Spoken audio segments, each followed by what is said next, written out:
that will be different from this government. They are not focusing on that. They are focusing on America. Americans say this. Americans are not voting. President Trump is not voting for Nigerians. Nigerians are voting. Focus on the election. Election is a few months away. They are not talking about what they are going to do differently. They're not talking about policies. They are talking about something that has no relevance to the Nigerian, to the Nigerian people. Until the American government deny this, I am not going to have a discussion on this. Let me put you to George. Sorry, let me say one line to Dr. Femi. But Ononuga, when Atiku raised up this red flag, Ononuga came and said, "You, Atiku, go and report yourself to Trump over your U.S. investigation." So, if you say these are minor things, why are they responding to the person that said it? Because the person that's talked about is talking about American involvement in Nigerian politics. Rather, there is a Halliburton crisis and Halliburton case on top of a bribe case that's in American court concerning Atiku. Go and focus on that instead of talking about an ordinary letter. The letter does not have any effect on Nigerians. Prof is in, but they came out and put it in the public, and you say it doesn't have effect. Prof is in. I just said, have American government denied it? I'm sorry, have American government denied it? Let's see. They haven't received it yet. Maybe they haven't seen it yet. Let's hear from Professor Charles. Let's hear from Yeah, I'm not even sure I've not seen the letter. I've not seen the letter that is being discussed. So I think it's probably true that nobody has seen it. Thank you. Yes. So this letter is in the Nigerian blogosphere. People are arguing about it versus actually talking about the real issues that matter to people. So whether the U.S. wrote a letter to President Tinubu or not, the U.S. is busy right now trying to solve Iran problem. Thank you. So that is the global disruption that is happening at the moment. So this one that is happening here, the Nigerian space, is probably very small on the scale of things that the U.S. government is trying to deal with. The U.S. has a framework, a defense framework with Nigeria that is well documented. They have been sending troops to advise. That's all in public domain. It's no secret. And I believe after the capture, the killing of the particular individual that Dr. Femi was referring to earlier, I think they withdrew some of the troops because it seemed like some of what they needed to do had been achieved. And so this particular instance, if a letter, whether there's a letter or no letter, I think it's really a distraction. There are more serious things. Okay, hold on. There are more serious things that need to be addressed in the homeland. Things that are more consequential than letter or no letter. Again, the people here are concerned about the price of gasoline. Okay, a liter of gas is about it's over $4. That's what people are worried about right now, and the government is trying to see how they can solve that. That's why the 2-week war with Iran suddenly came to a halt, because this has to be. People are angry. People are frustrated. People are broke. And so that's a critical issue for the U.S. government to deal with versus letter exchanges right now. I'm sure they will leave that to the State Department to deal with. Okay, gentlemen, we got to be factual, okay? We got to speak truth to power. The letter we are talking about was not actually introduced by anybody else but by Ononuga, based on the fact that Atiku send delegates or lobbyists to America with, some evidence about Tinubu's whatever past, whatever. Okay, the bottom line to it is this. A letter was now posted that Trump commended Tinubu over the insecurity in Nigeria and the achievements and all that. So it was not introduced by Atiku. It was introduced by Ononuga in response to what Atiku was doing. So now listen to this. But that letter was not signed by Trump.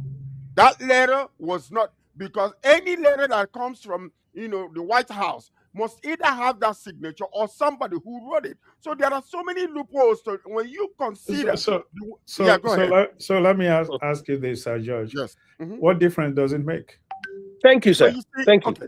No, listen. What difference listen. what difference does it make? This is news. Okay. It's not This news. is news. No, It's a distraction. No, it is news. No, It's a distraction. News. Why did Obayo Ononuga post that letter? It is a distraction. What purpose? A letter that was written. It is a distraction. No. I just asked you three questions. Okay, hold on. I had 3 questions. You have not answered the question. Hold on. Maybe the distraction is by Obayo Ononuga. Maybe he posted the letter to distract us. Can I ask you 3 questions? Can I ask you 3 questions? Can I ask you 3 questions? Go right ahead. 1. What article is reigniting in the case concerning Bola Ahmed Tinubu that happened in 1980? Was it settled by Nigerian Supreme Court in 2022? Yes or no? 1. Supreme Court. Number 2. Was the second in command of ISWAP worldwide fired or eliminated in Nigeria in Nigeria in 2026? Is it yes or no? 3. In the Orire crisis, the American support and the intelligence that was given that made them not to pay ransom, and that the people that did the kidnapping were some of them were eliminated and some were. Was it not a progress in insecurity matter? 3. If those 3 things have been answered, what is the relevance of this letter? It is a distraction. It is a distraction by a presidential candidate that has nothing to offer Nigerians but distraction.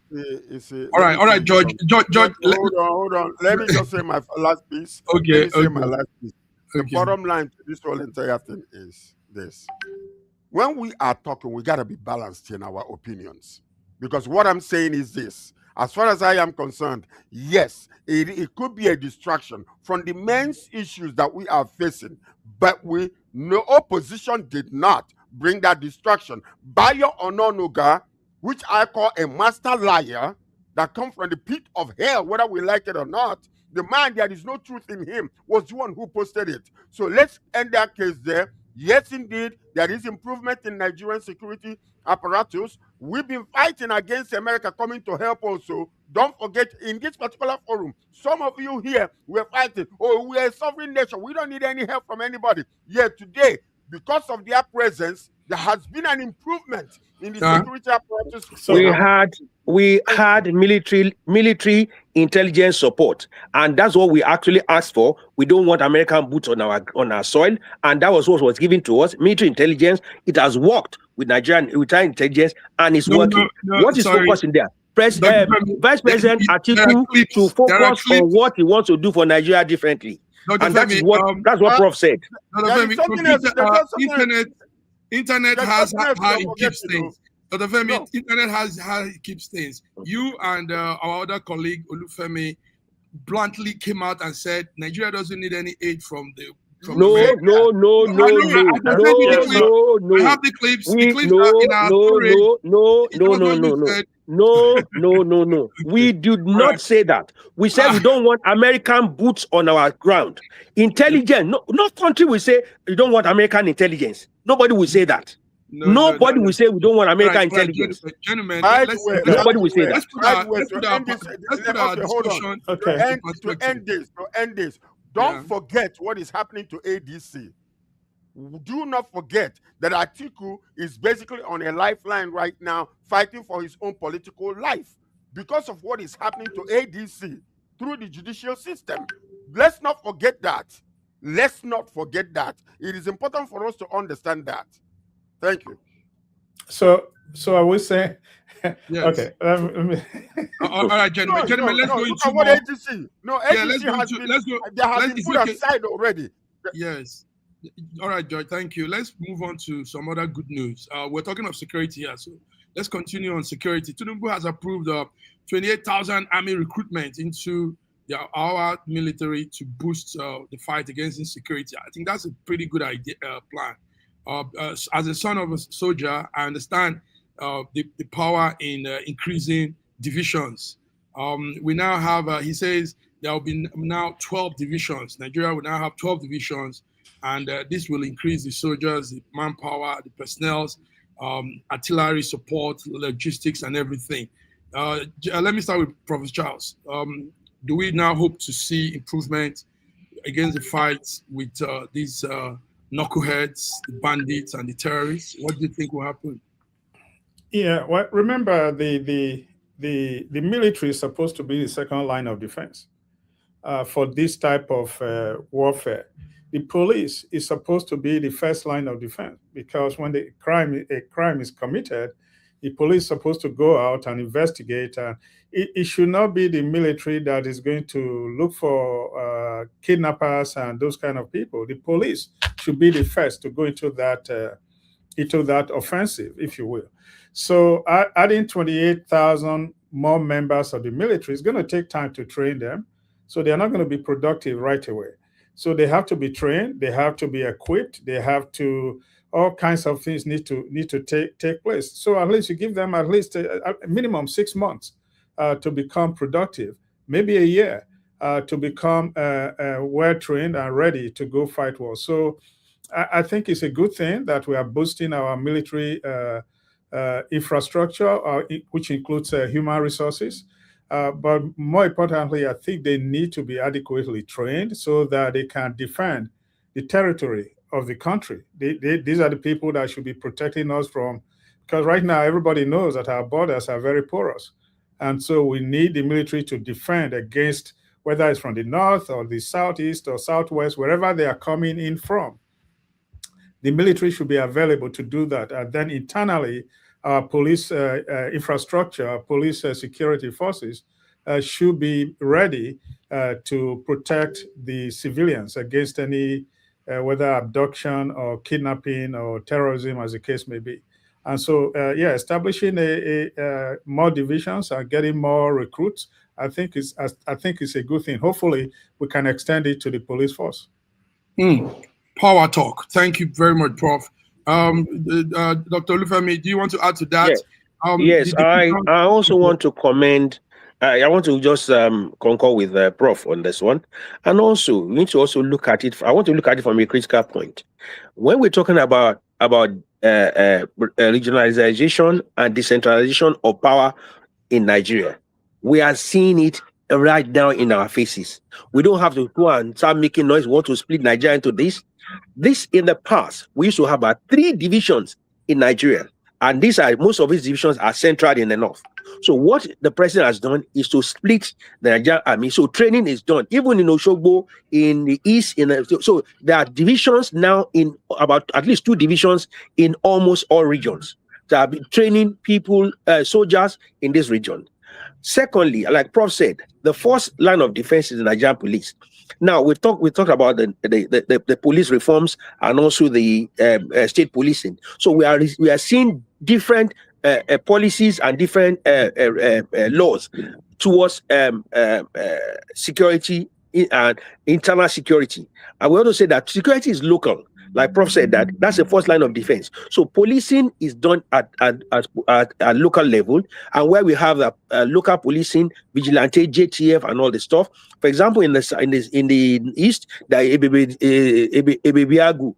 In the southwest, we have the Amotekun. In the north, I can't remember what they are called. I can't remember what their name are called. So we're seeing that building up. And those are the first line of defense. And then they'll be back with the police. Then when we start seeing this being in place, more security will be done at the grassroots level. And if there's any insurgency, we can have these soldiers that this being trained.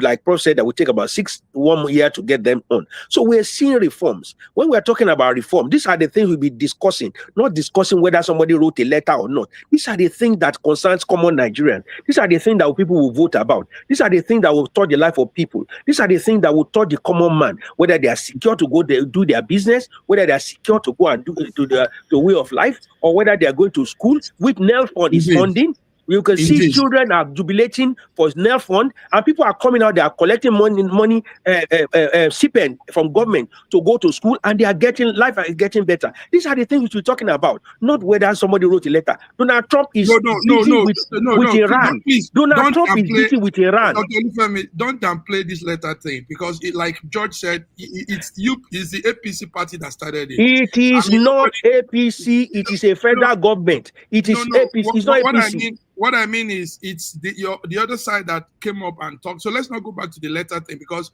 I'll punch the line. We have the facts. There's no letter. It's all made up. Let the American government deny it. Let the American government deny it. It's three. We don't have three divisions. Let the American government deny it. Aspetta, listen. With federal government, Nigeria has 8 divisions before, and now the Tinubu's administration has added 4 more, making 12, not 3. So get that, so that you don't mix it up. And we've always had divisions from all the corners. I followed this thing as the son of a soldier. It was Obasanjo that turned it to 8, you know? It was Obasanjo that turned it to 8. Yes, it was. It used to be 3. It used to be 3. And it should be the 3. Obasanjo increased it. Yes, no, Obasanjo made it 5. Then I think Buhari's tenure made it 8. Yes, then now we make 12. That's what I'm saying, yeah. So 12 divisions. All right, gentlemen, thank you very much.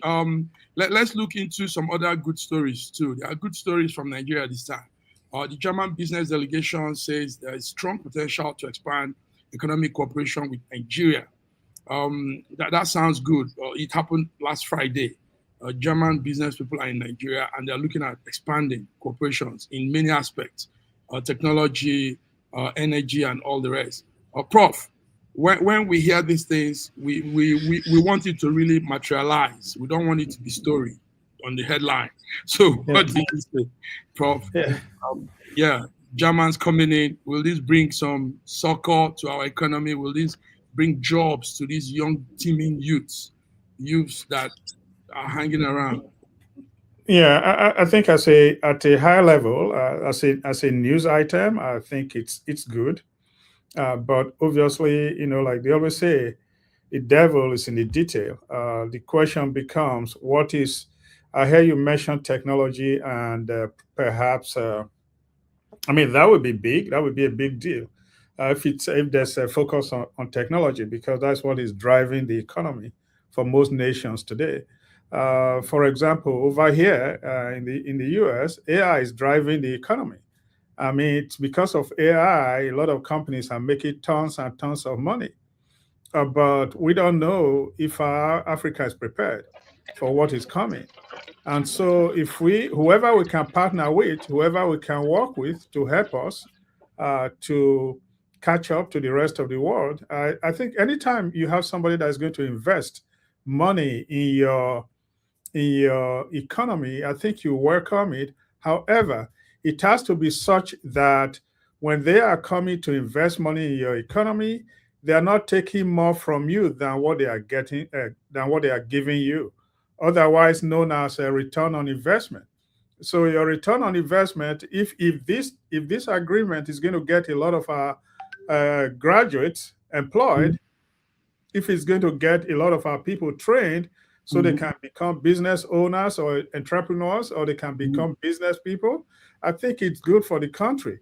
If you have technology plants all across the country, for example, so that our people can become employees or even employers, yes, it would be good for us. But what we have seen over the years is that some of these agreements, they are done in shady deals. You never see successful outcomes, because the people who are making the deals with us, they are taking a lot of it back to their various countries, and there's not much left in our country. For example, Prof, yes, Prof, I like the angle you're going to. I want George to also be part of it, and Dr. Olufemi. Prof, good talk. I think our problem in Nigeria and most time in Africa is negotiation. We talked about this last time. We get carried away. Maybe we feel inferior when we are in the table with these Western people. We tend not to talk and speak and really get the deal done to our own favor. Dr. Lufemi. Sir George, can you talk? You're driving. Can you talk? Sir George?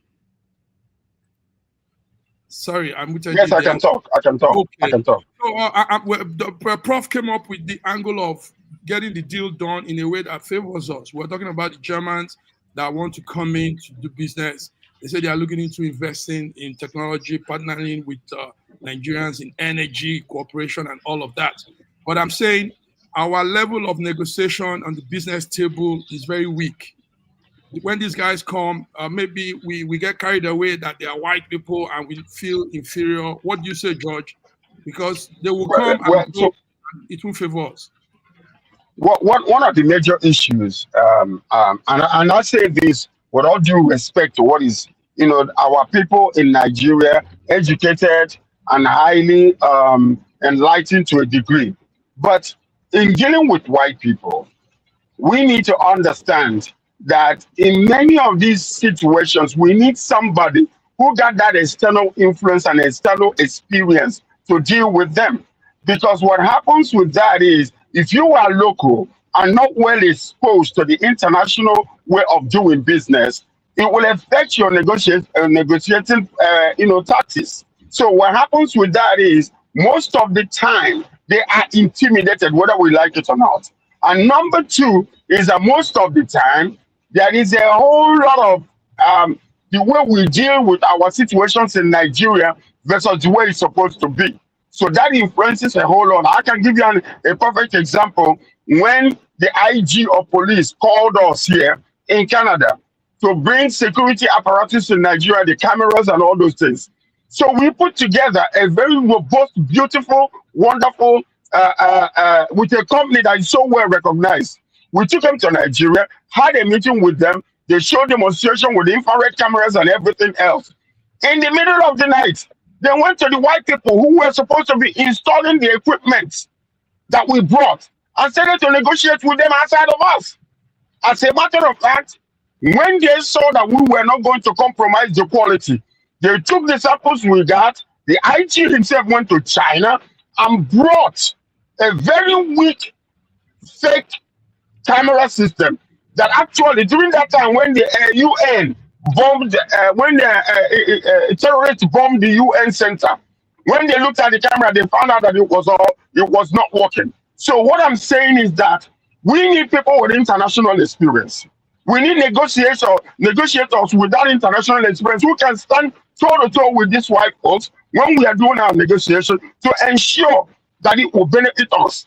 Because most of the time we go with beggarly attitude. Okay. And that's what the problem is. So I applaud Germany for coming to us, and it is actually showing how the economy is improving, how things are going forward. Because we remember when Tinubu went to Germany, we remember that.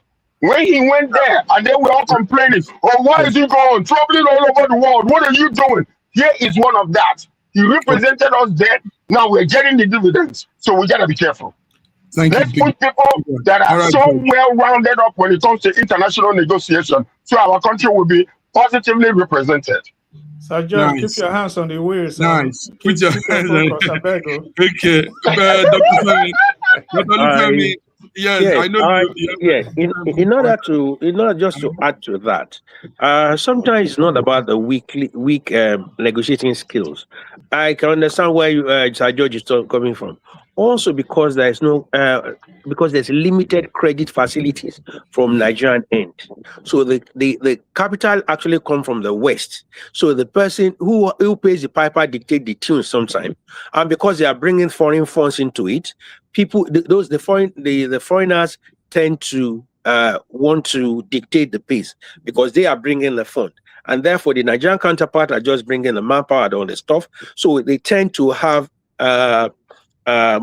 more negotiating power concerning that. So you can also look at it from the credit perspective as well.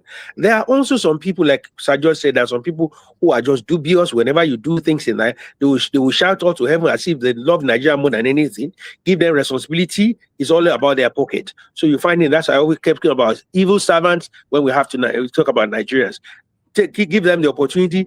No matter what you bring in there, they have to sabotage, how they're going to line their pockets. That's what they're all about. And when these people see that that's all this is all about, what they do is that they just give you the list of the facility they've got. Look at Richard Branson said in there. He said when it comes to the issue of Nigerian Virgin Nigeria, when they messed up that bilateral agreement, he says something which also resonates, always comes to my mind. He says, if Jesus Christ was to be a businessman and it comes to Nigeria, Nigerians will corrupt him. That's what the man said. He said Nigerians will corrupt him. That they were ready to corrupt anything that they brought in there. That Nigerian people in civil service and people in government were bringing people on board Virgin Nigeria without tickets, without buying tickets, and so all the profit that was supposed to go to Nigerian counterpart of the Virgin Nigeria was lost. So, and they also want to share the profit they made from their own set end here, and that's why I think collapse. So you're finding that these are challenges that we tend to. I kept on saying this. If Nigeria works properly, many people that are jumping up and down, Nigeria does not work. If Nigeria really works, they will not survive. Many people that are shouting Nigeria should work. When Nigeria really works, they cannot survive. Because you cannot bribe somebody to get your way. You can, for example, the property that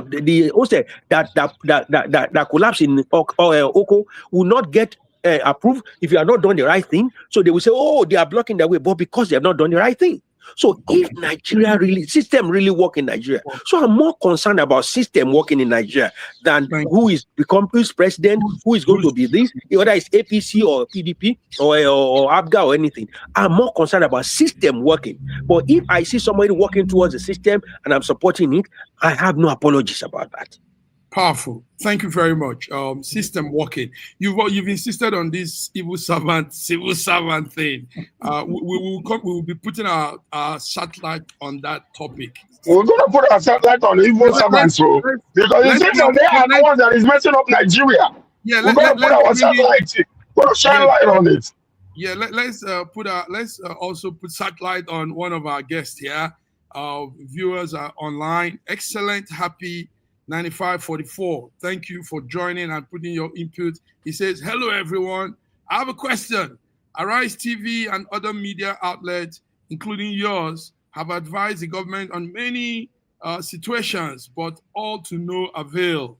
If you are not a policy maker or in power, then I can't see what the other words are. I hope... So all efforts might be in vain. And this is very true. Gentlemen, Excellent Happy is telling us something. It's hard to give advice to a people that probably have their mind made up.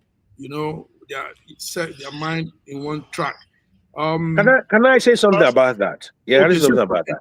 Sometimes the information, that two aspects of the information that those in government have may be deeper than what we outside have, and therefore what they are dealing with may be different from what we are dealing with. And they also know who we are dealing with when we talk about people that have to they go through the process.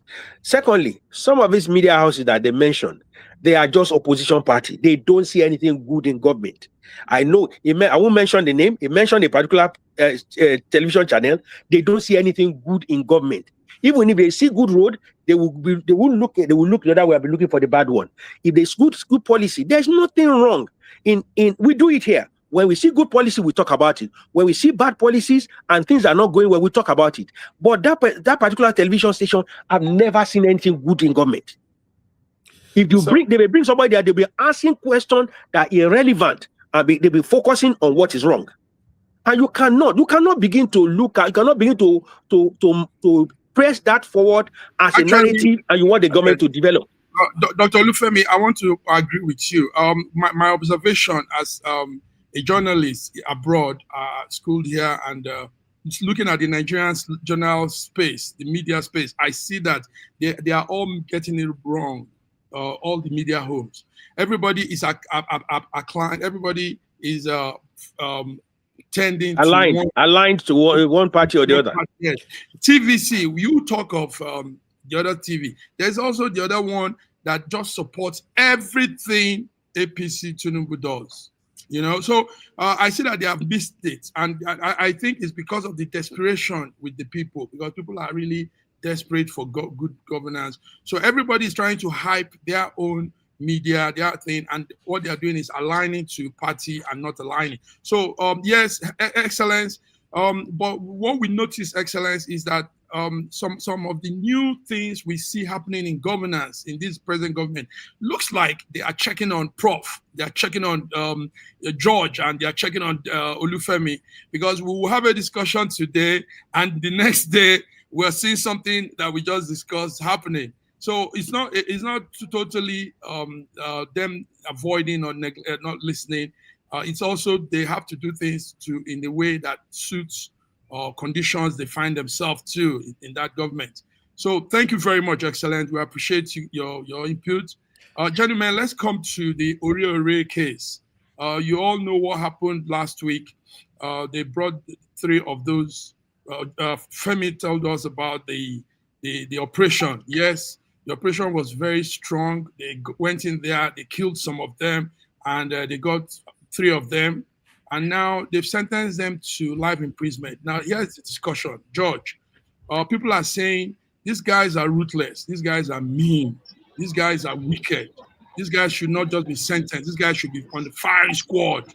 So do we agree on such verdict, or do we jail them? Because when we do for this one, that means most of these other ones that they will be catching might also be going for life for jail term.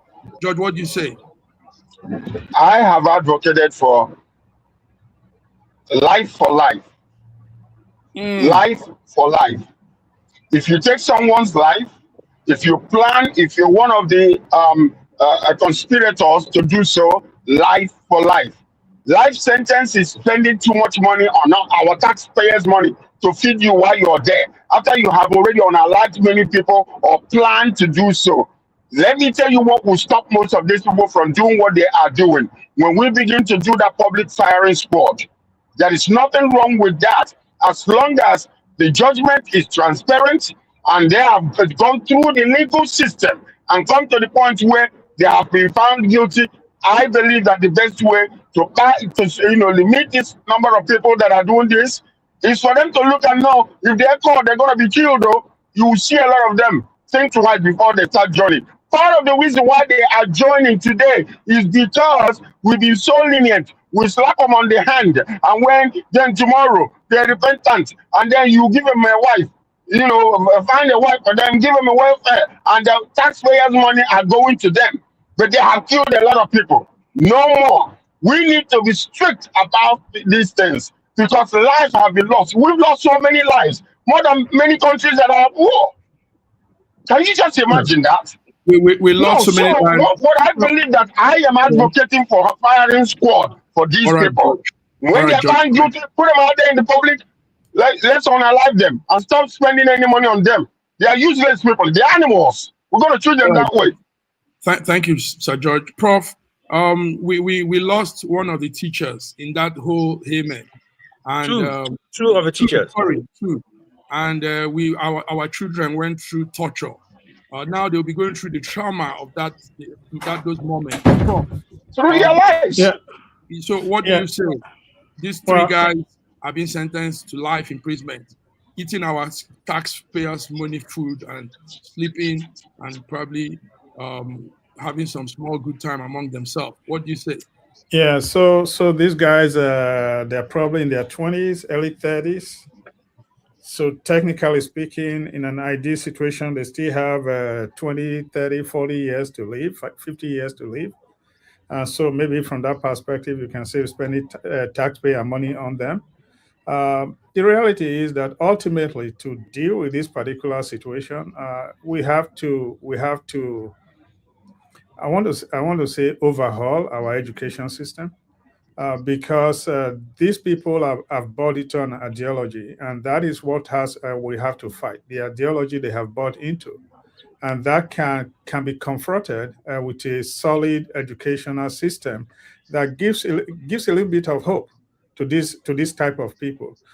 Firing squad, we tried it in the days of armed robbery. Oyenusi and company, they were killed at Bar Beach and they were shot to death. And that did not stop anything, did not stop a whole lot of armed robbery. Kidnapping has become a business for some people because it's quick and easy. They get a lot more money, and they share the money, but somebody is behind it. Everybody has said there are powers behind these people.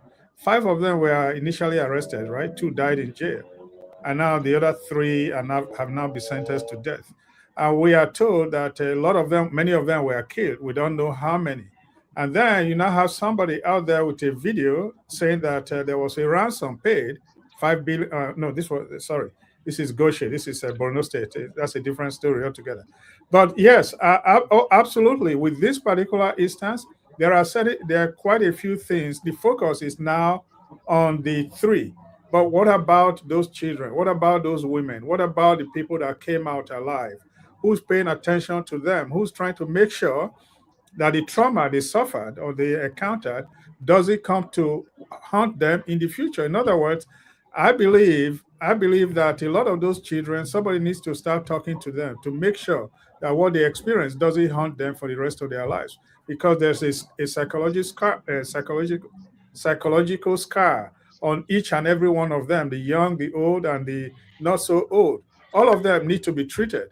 They need to be dealt with. So the people, these 3, they've gotten their justice, but the other 3, something needs to, the others, 30, 40, 50, something needs to be done to restore them so that they are not going to be daydreaming about the captivity they experienced the rest of their lives, so that they can become useful to the society.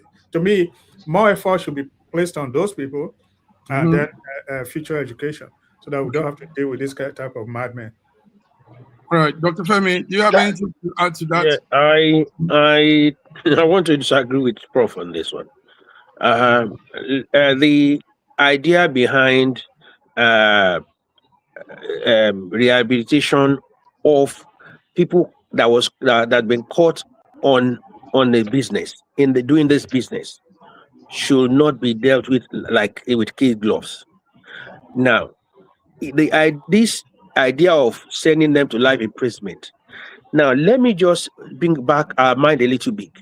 These guys, one of the reasons why their demand was the release of their commander who is being imprisoned somewhere in Borno State. If that one had been executed, there won't be need for them to do this. So if this is a case of kidnapping or banditry, the punishment is firing squad or hanging, dead by hanging. Then we know that one of the reasons why we can say the armed robbery thing did not really have that effect.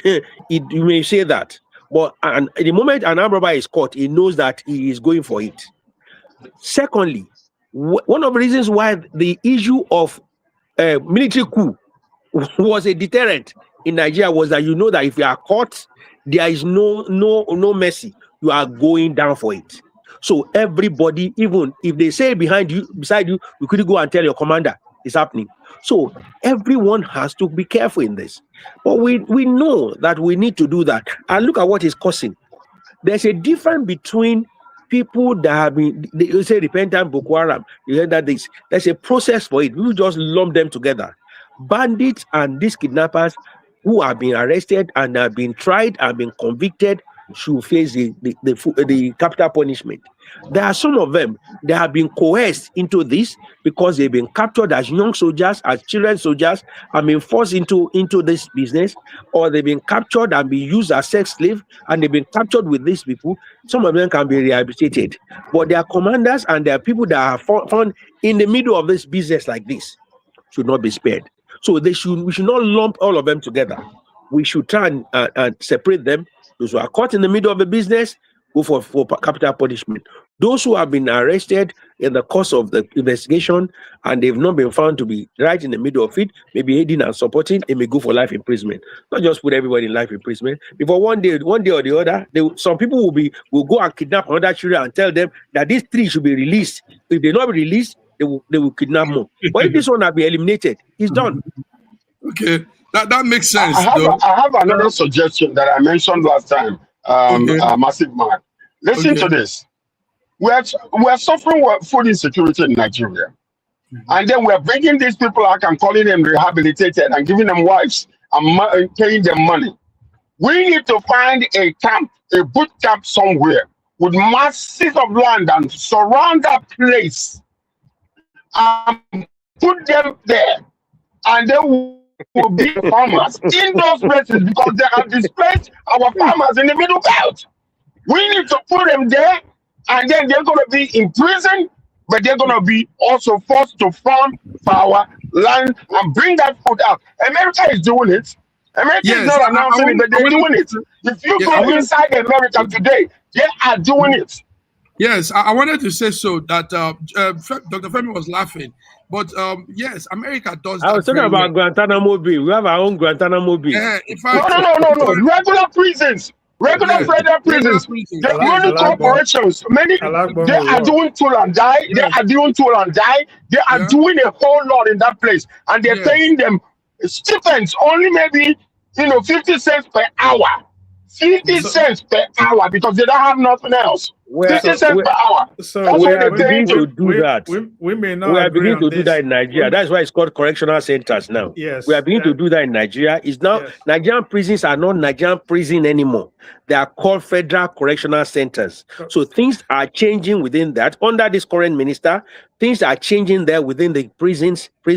They are being trained and they are being processed through education, through handiwork. You need to go and visit Nigerian prisons now. A lot of things are happening there. There are a lot of rehabilitation go through it there. I'm talking about Boko Haram. Even within the prison, people are being trained to go through to do handwork and these things are being sold into the public and they are making money. Like you said, you can do the prison, you can do the farming as well, but you also know that you have to now provide security around those farming centers, which is another ball game altogether. Or else you go and put terrorists into farmyard, they will kill the security men and they will escape. So what is the point? Yeah, so that's it. But also, Excellence is still writing. He says youth have to be empowered with skills and not just killing them.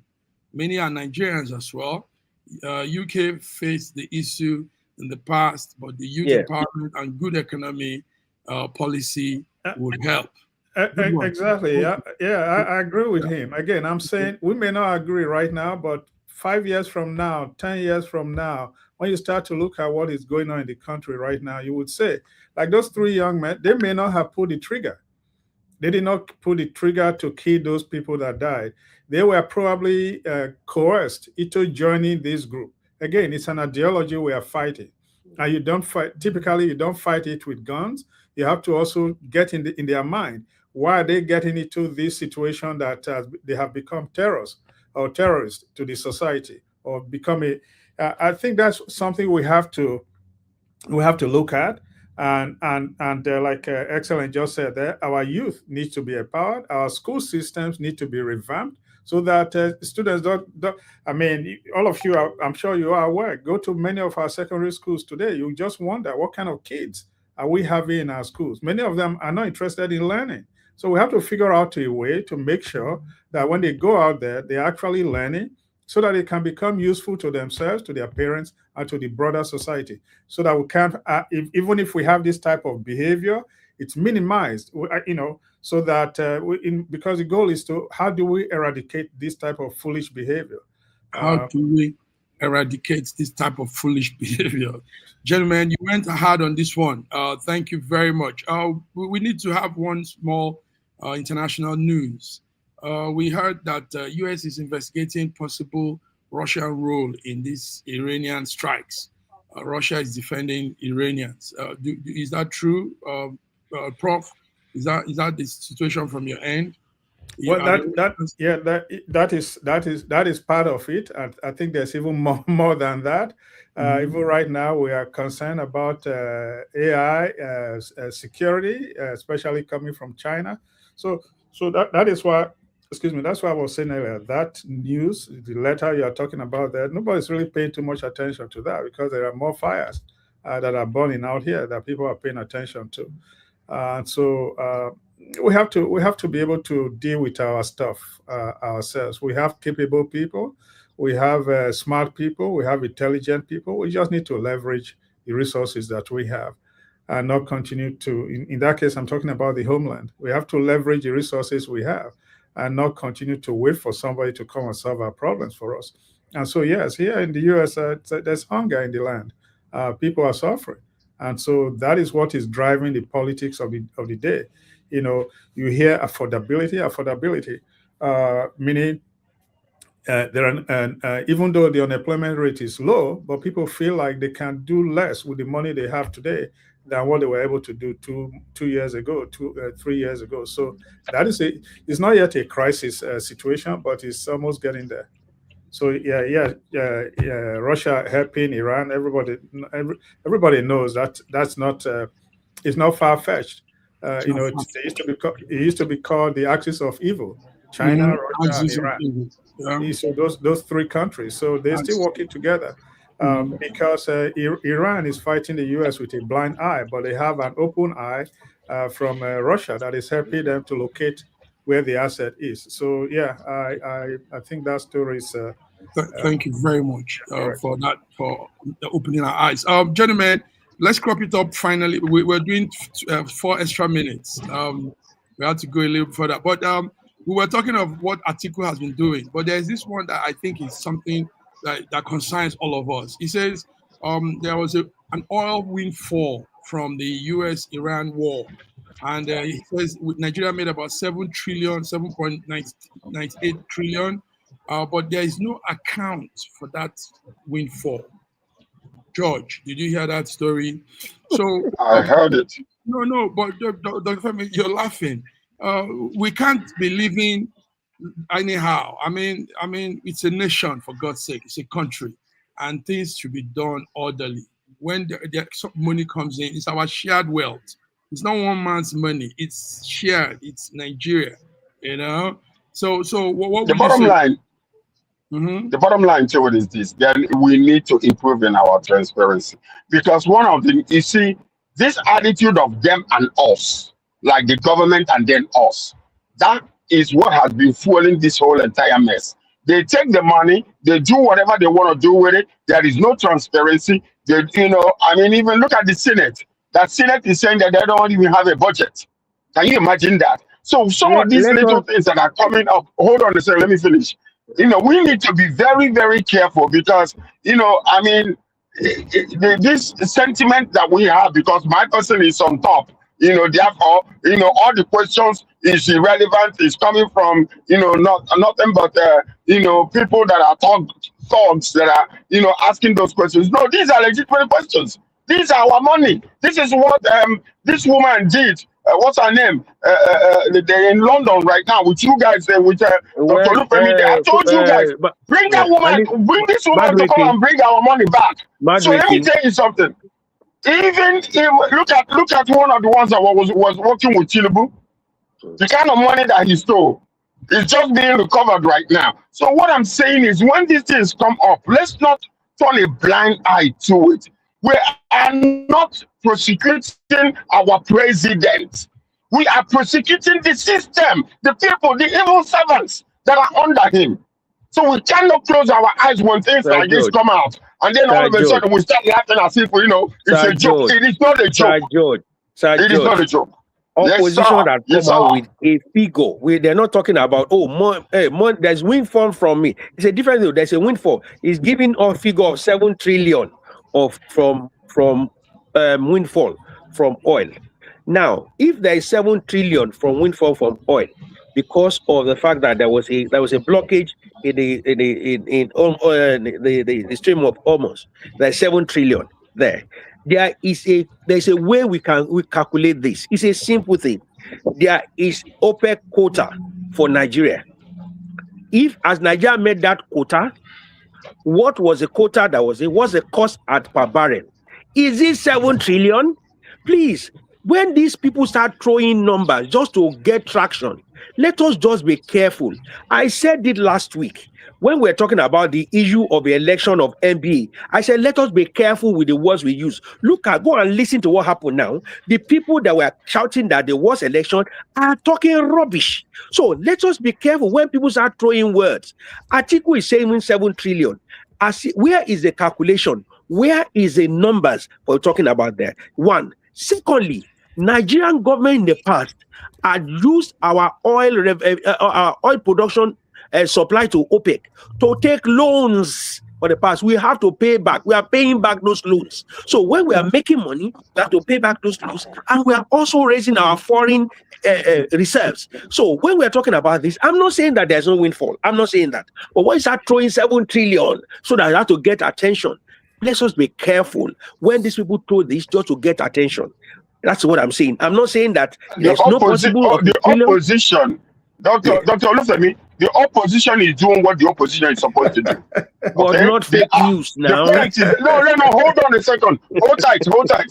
All I'm saying is the government ought to be ready when questions like this come out to effectively and efficiently answer those questions with data, with recorded evidence. That's it. That's it. So it's not about we're always fighting after the effect. Yeah, so I think that this type of things are always allegations. An allegation has been made. What happens in other environments is once this allegation is out there in public domain, somebody has to say we need to investigate it. Don't sweep it under the rug. There's no doubt. You can't. Whatsoever that where there's smoke, there is fire. Where there's fire, there's smoke. So for him to make this allegation, for Atiku to make this allegation, it's one thing to say it's desperation, but it's another thing to say, dude, your allegation is incorrect because here are the books. Whether you get an auditor to report on the transactions, because there's no question about the fact that a lot of countries made excessive money because of this oil spike. It has happened to us before, and it's happening again. But we have to be able to account for it. When it happened in the past, Mayfield made tons of money, and the people were the worst for it.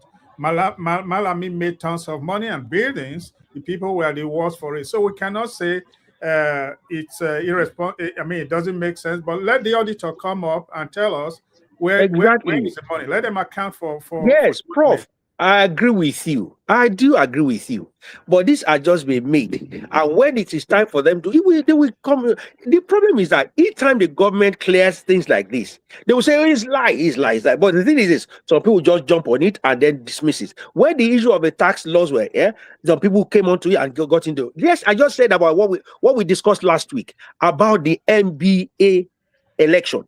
It was an electronic glitch that affected everybody, but they were coming out, oh, the worst election in the history of the NBA. And I was saying, let us be careful in the choice of word. The NBA chairman said she's making investigation into it. If she sees any trace of malpractice, she will resign as president of NBA.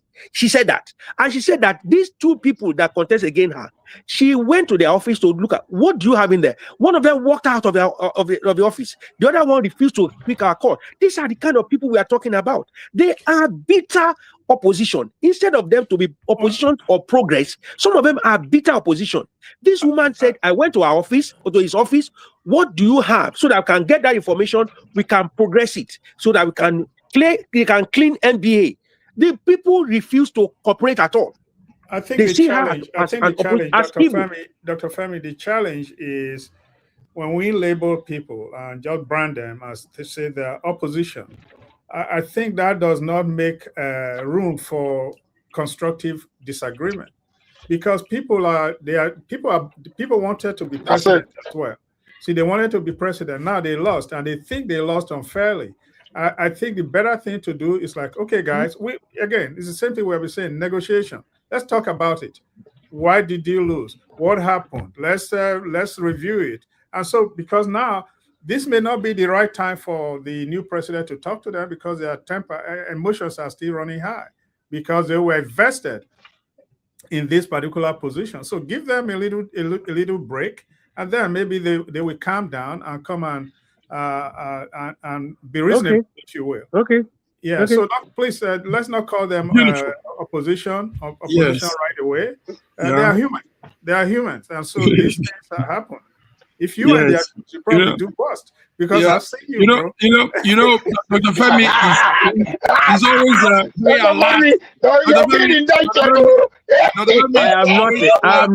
I I am not a member of NBA. I do not carry their card. And I also say that electronic voting, they did electronic voting. And electronic voting in NBA with just about 20 something thousand people, 200 something, maybe 20 something or 40 something, there's 80,000 people to vote. They had electronic glitch. And we were talking about electronic voting in Nigeria. Just 80,000 people had crisis with it. Are you seeing that? So please let us just be careful. But before I go, because our time is fast spent, I just want to international news. International news. Now, the South African government envoy put an application to speak with a Nigerian president. The man refused to speak to them. They say he's not entertaining them because of the xenophobic attack on Nigerians. He's not going to entertain anything from South Africa because the whole world is against them, they now want to discuss with Nigeria. He said he's not doing that. Secondly, the president has approved that almost 500,000 for remuneration for workers of Nigerian university. This is a good development for our education system.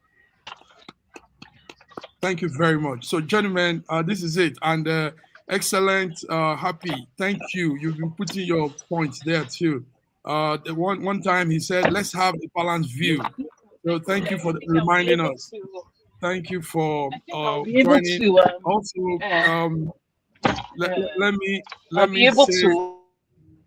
let me say that yes, we did more time, but it's been beautiful hearing from you all. Prof, thank you. Your last word. Thank you.